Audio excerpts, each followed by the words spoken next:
So I'm going to head on out to Table Rock Lake, of course, because that's where the lake I live on.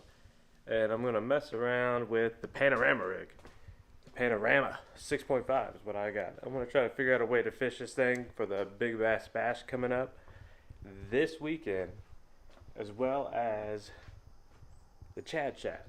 I want to get the Chad Chad down. I'm just going to throw a big bait this entire weekend, and then hopefully it works.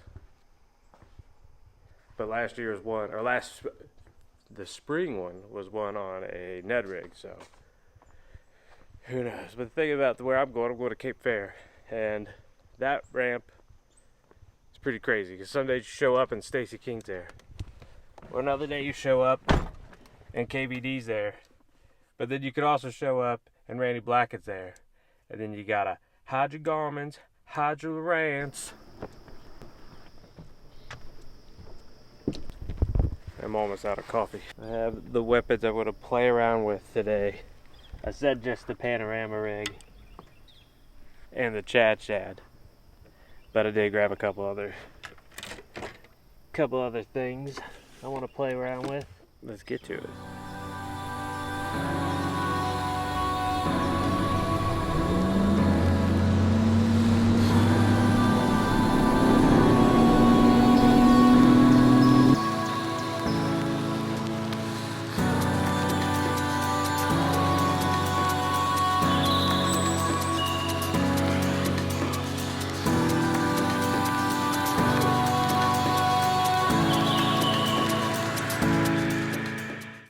I feel like I'm in an Alfred Hitchcock movie right now.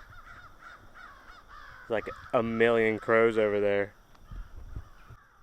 So about playing with the Panorama right now, and I think throwing it weightless is going to be the key. With these 6.5 inch ones, weightless is going to be key. But I want to show you just a little thing I've already figured out. Just thinking about fishing on Lake of the Ozarks for the bass this weekend. And if you hook this thing sideways weightless, let me move around real quick and I'll show you. So I've got an owner beast hook on here, 6/0 I believe it is, which you probably need a bigger one. I might try to get a bigger one, but that's all I had on me right now. And weightless, just like that, sideways.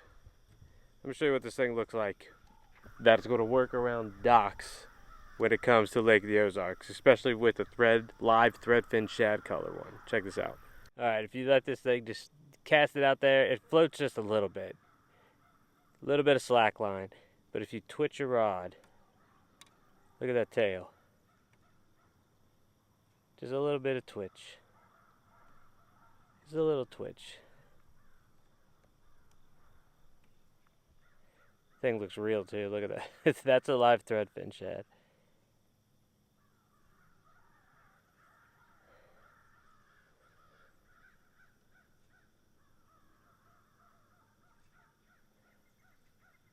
Just twitch that little rod. It sinks pretty neat too. So it dives slowly. Give it a little twitch, comes right back up. But that tail, look at that tail. That's what you want. Alright. So if this thing is just floating there like that, you throw it on the dock, right? If you twitch it, twitch that rod just a little bit. That tail, look at that thing. Look at that tail. I'm only it's hard right now to do this and try to film at the same time.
throwing this around today, fish go to it. If you throw it by a fish are going to go to it. I could see where they've been nibbling it, like probably smaller fish.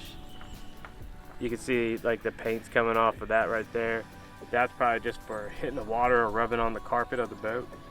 But there's a little bit of teeth mark in there. So nothing big, but things were touching it. With this and the shad, this is the Spro one. So it's not the handmade one, this is the manufactured one. I throw in like a $200 bait, scares me. Throwing a $60 bait scares me. All right, I don't have a lot of money. You might think it because I've got like a cameras and boats and a nice truck, but I'm living at the max right now. So when you get a bait, you're like, oh, I gotta make this bait last. You don't want to super glue things back together. So a $60 bait, that's a lot for me. But I'll tell you what, every time it hit the water, if I threw it around fish, every time it hit the water, fish went to it, no matter what. No matter like 20 something feet away, 15 feet away, as soon as that bait hit the water, they were all going right to it. And then I was working on a retrieve, a twitch, and they would follow it. So nothing committed, but before I had zero confidence in this bait. Now I might be throwing it quite often. I just gotta figure it out a little bit more, see what we got going here. Tell you what though, this on the Panorama on a big buzzbait blade, that thing stays on the water pretty good.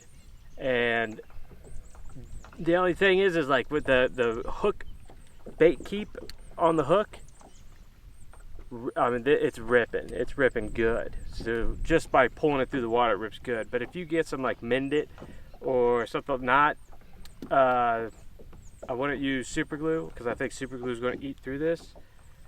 But you just get some Mend-It or even like a little bit of shoe glue or something, you know, and put it on there. I bet it would keep it. I'm going to mess around with that when I get home and see what I can find. But all in all, you know, I only caught one little fish. I caught it on a Omega Custom Tackle Baby J. And I'll tell you what, I had fun.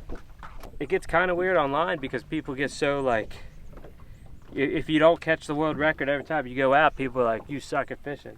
And it's like, fair enough, you know? I don't want to live with that much kind of like anger in me. I like coming out here, experimenting with baits, seeing if I can find something, put something together. I just like watching nature. I saw some ducks I saw some pretty cool little baby ducks out there. I was like, hey, I like watching it. I take pictures. I enjoy being out on the water. It's okay if I don't catch. If I caught one little fish, I'm happy with that. Successful day. But what I find funny is, and this morning at the boat ramp, there was a guy fishing, an older gentleman. Obviously a little perturbed that I was there. Who knows? He was staring me down. He didn't like me. Fair enough. I put the boat in the water, came back. He was fishing like right by the boat dock. He was casting under my boat. But he was obviously looking inside the boat to see what I had tied on. Maybe he's like, that's that fishing with Bam guy. He must know what he's doing. Well, joke's on you, buddy. I don't.